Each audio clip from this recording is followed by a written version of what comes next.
Afternoon, I'm Taylor Wesson and I will be taking you through Microsoft's results. Please note I will not handle any questions during the webinar, but feel free to ask questions, which I will then respond to via email.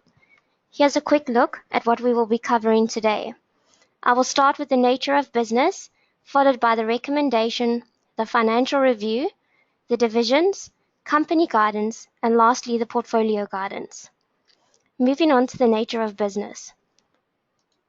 Microsoft develops, supports, and licenses a range of software products, devices, and services.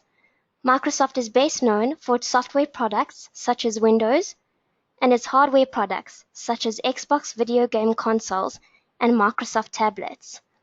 Moving on to the recommendation.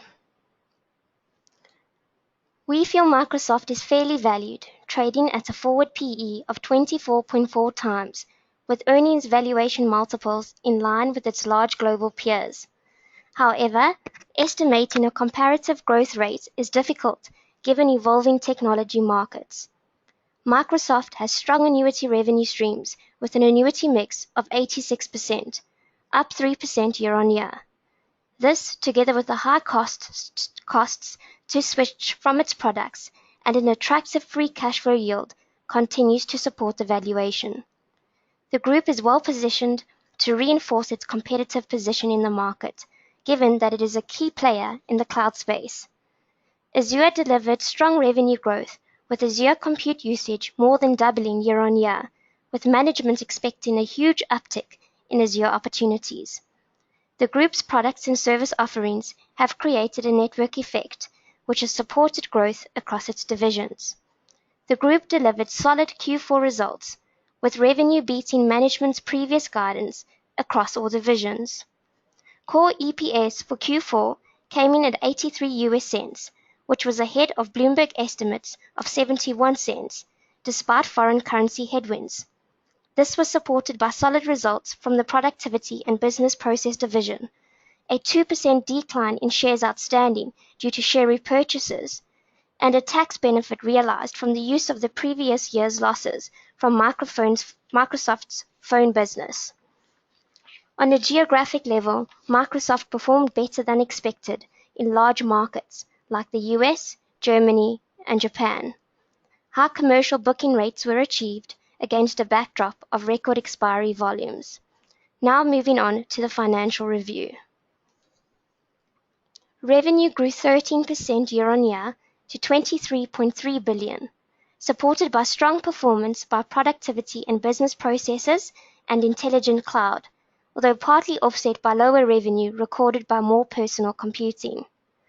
Cost of revenue rose by 477 million, or 6% year-on-year.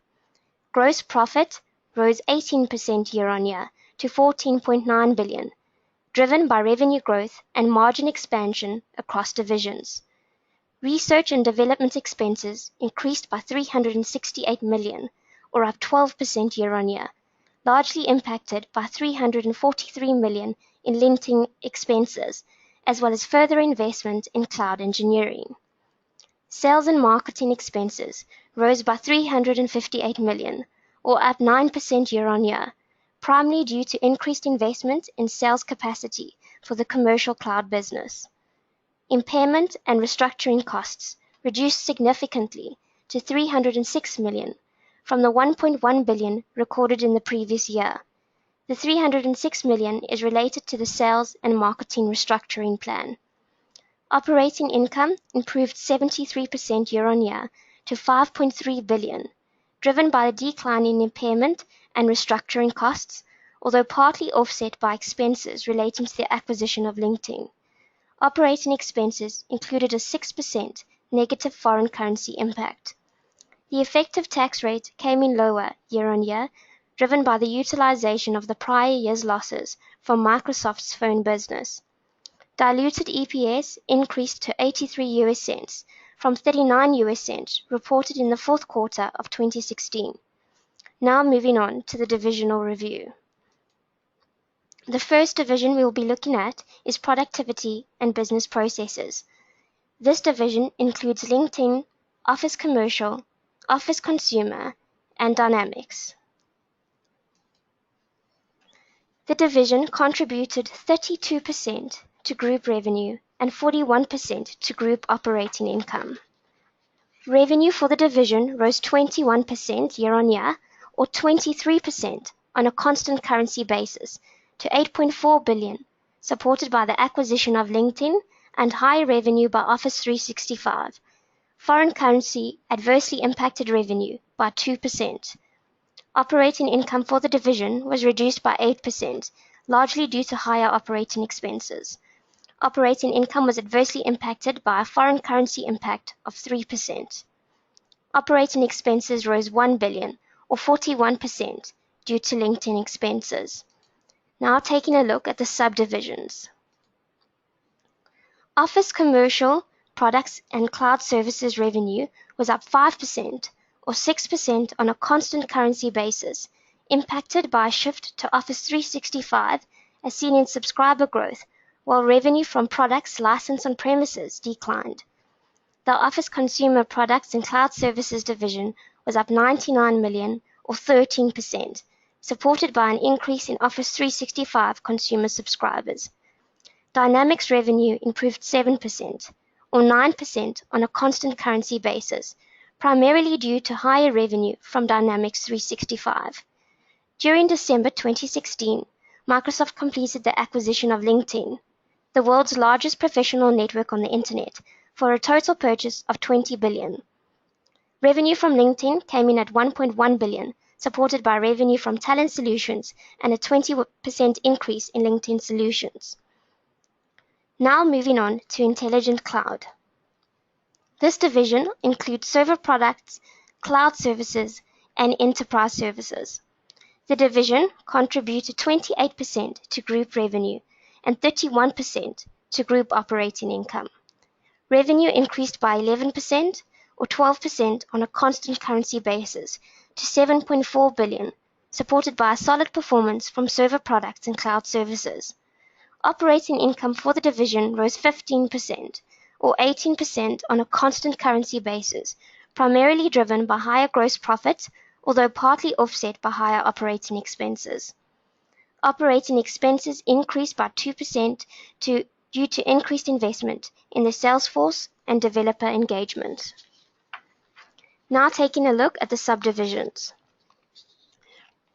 Revenue from server products and cloud services was up 15%, or 16% on a constant currency basis, supported by high Azure revenue growth.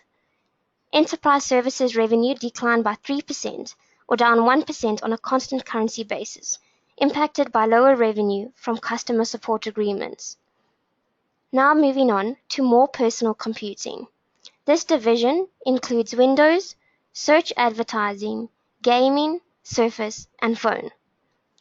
The division contributed 40% to group revenue and 28% to group operating income. Revenue declined by 140 million, or 2%, impacted by lower phone revenue, offset by revenue growth from Windows, search advertising, and gaming. Operating income was up 716 million, or 68%, impacted by higher gross profit and lower operating expenses. Operating income included a 4% negative foreign currency impact. Operating expenses fell 10%, largely due to a decline in Xbox marketing expenses and a reduction in phone expenses. Now taking a look at the subdivisions. Windows OEM Pro revenue rose 3%, largely due to a higher mix of premium licenses sold. Windows OEM non-Pro revenue remained flat.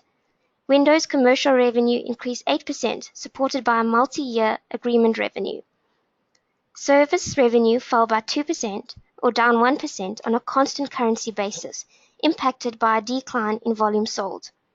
Search revenue, excluding traffic acquisition costs, grew 10%, or 11% on a constant currency basis, driven by higher search volumes and revenue per search.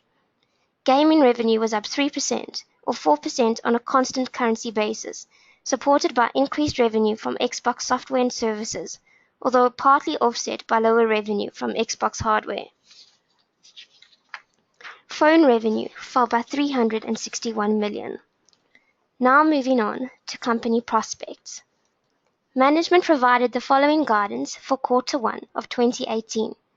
Productivity and business processes revenue is expected to be between 8.1 and 8.3 billion, including approximately 1.1 of LinkedIn revenue. Intelligent Cloud revenue is expected to be between 6.9 and 7.1 billion. More personal computing revenue is expected to be between 8.6 and 8.9 billion. Foreign currency is expected to have less than a 1% impact on the revenue growth of each overall segment. Cost of goods sold is expected to be between 8.2 and 8.3 billion, including approximately 400 million of LinkedIn expenses. Operating expenses are expected to be within the range of 8.6 and 8.7 billion, which will include about 1 billion in LinkedIn expenses. Management provided the following guidance for the next financial year. Foreign currency is expected to have a negative impact of less than 1% on revenue growth. Gross profit should decline by a percentage point due to a full year of LinkedIn expenses. Operating expenses, excluding LinkedIn, are expected to grow between 3 and 4%. The operating margin is expected to decline by approximately 1% year-on-year. However, excluding the impact of LinkedIn, the operating margin is expected to remain flat year-on-year. CapEx spend will increase to support capacity needs in order to meet growing demand. Now moving on to portfolio guidance.